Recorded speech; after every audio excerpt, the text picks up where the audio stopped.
Hi everyone, thank you so much for joining me. I have another passion in my life besides card making, and it's gardening. This die set is right up my alley. In my neck of the woods we call it CLEMATIS. You may pronounce it CLEMATIS, but nevertheless it is gorgeous, and it is a beautiful new die from Susan's Garden collection by Spellbinders. So let's get started with my version of CLEMATIS in a nighttime garden. I love that if you require more than one die cut for a die, that it's indicated clearly directly on the die. All of my die cutting was done on black watercolor paper by Stonehenge. I cut enough pieces to make 3 flowers, and then I thought I went a bit overboard with the leaves, but I ended up using them all. I'm painting just the flower petals and the leaves. I'm using Aiul paints. These are watercolors with mica, and they have lots of shimmer and shine to them. I can think way back many months ago when the garden was in its full splendor. At nighttime, I'm pretty sure the moonlight makes those plants shine. Regardless, that is exactly what I see in my winter's mind's eye. There is nothing difficult about the painting. The paint is applied to the dry watercolor paper. I find with these paints you do have to add a little bit of water and let it soften up a bit before you can paint with it. The petals are painted with a color called gin. This is a beautiful rosy metallic with lilac undertones. The paint has been applied 2 times, drying in between the coats. The die cut has an impression showing a line detail down the center of each of the petals. I use a liner brush and apply eggplant to this area.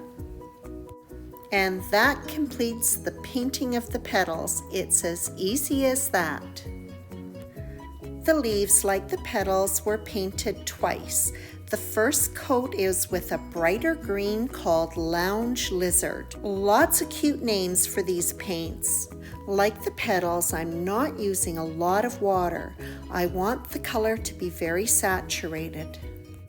After my first application of paint has dried, I apply a second coat, but this time I'm going to use a combination of the Lounge Lizard again with a darker green called Tree. By the way, if any of the products that I'm using grab your attention, you'll find links in the description of this YouTube video or on my blog at bonniecarolee.com. By the time I finish painting all those leaves, my petals are dry and I can start shaping my flower. The tool set that I'm using is by McGill called Paper Blossoms Toolkit. I got it ages ago. Spellbinders also carries tools for shaping flowers. Theirs is called Susan's Garden Ultimate Toolkit. This set is more extensive than the one that I have, and I am going to be updating mine. With the flower facing down on the molding mat, I use a medium-sized ball tool and just go around all of the edges of the petals. Reverse tweezers work well for the rest of the shaping. Both sides of the flower petal are curled under. The tweezers are then placed down the center of the petal, and the base of the petal is squeezed upwards. The tweezers are then used to grab the tip of the petal, and it is squeezed downwards. For each petal, 3 simple steps to follow. Curl the sides under on each side of the petal. Place the tweezers directly down the center of the petal and pinch the base of the petal upwards. Put the tip of the petal in the tweezers and squeeze the edges of it downwards. So I have to say, it took me a little while to get used to using the reverse tweezers. When the tip was positioned on part of the flower and I had to manipulate it, I had to remember to slide my hand down to the base of the tweezers. Would use my free hand to help curl or squeeze the flower, but what I did automatically is squeeze with my other hand, opening up the tweezers. So the bonus for me making multiple flowers was practice using my tweezers so I wasn't releasing what I was trying to work on. Note to self, when I have to squeeze or curl with my free hand, I have to slide my other hand down to the base of my tweezers. The petals on the 2 layers are shaped, and I use a medium-sized ball tool to depress it in the center to cup them. A good dollop of glue is placed on the center back of one of the layers. The 2 layers are put together and the petals are offset from one another. Okay, on to what I think are called the stamens. Typically these are yellow, but I wanted mine black for a dramatic effect. All of the spokes are going to be cut down the middle. The centers of all 3 stamens are going to be depressed with the ball tool, and then they're going to be layered together. I'm using one of my smaller size ball tools and making circular motions in the center to get it to cup. A fairly good dollop of glue is used to put the layers together and then adhere them to the center of the flower. This is where you can really start seeing it come together. The last die cut is going to be used to create the pistil. So all of these need to be cut in half as well. There's a little handle left at the end, and that's going to be grabbed by the reverse tweezers. Run a thin line of glue at the base of those spokes and then twist it around the end of your tweezers. It will just slip off the tweezers, don't forget to wipe them afterwards, and fluff out those pistils, and then it's ready to adhere to the center of the clematis. Before I started shaping the leaves, I folded them all in half and then took a little bit of green Nouveau Mousse. I know it was the right color, a little bit lighter than the leaves, and with my finger just ran it down the center vein of the leaf to highlight it. Not a typical use for Nouveau Mousse, but sometimes you just have to use what you've got, and it did the trick. To shape the leaf, the tweezers were placed down the center of the leaf about halfway down. The leaf was folded so that the 2 right sides were together. Circular motions were made around the tip of the leaf with a medium-sized ball tool. Again, hold the leaf at the base halfway down the leaf. Fold the leaf so that the right sides are facing one another. Apply circular motions to the tip of the petal with the ball tool. If you need lots of practice like I did, just cut as many leaves as I have. Okay, on to the background. I have a panel of black watercolor paper that measures 3.5 inches by 8.5 inches. With the pencil, I've drawn in some lines that I imagine the stem will follow that will help guide where I place both the flowers and the leaves. I'm going to do a color wash, so I coat both the front and back of the panel with water. That will help my panel lay flat, and as it dries, it will minimize the warping. I'm using the 2 colors that were used to paint the flowers, gin and eggplant, and just dropping it in randomly on the panel.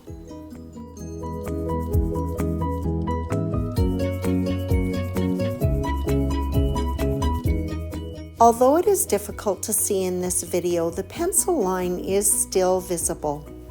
And I'm just going to follow along the edge of it with the darker of the 2 colors, the eggplant. I'm anxious to put this together, so I'm going to use my heat tool to dry my panel. I'm painting in a rough stem.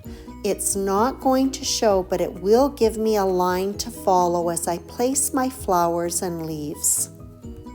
The flowers and background are placed inside my spatter box, and I'm going to use a small brush to apply spatter using Distress Stain Tarnished Brass. I then spatter all of my leaves.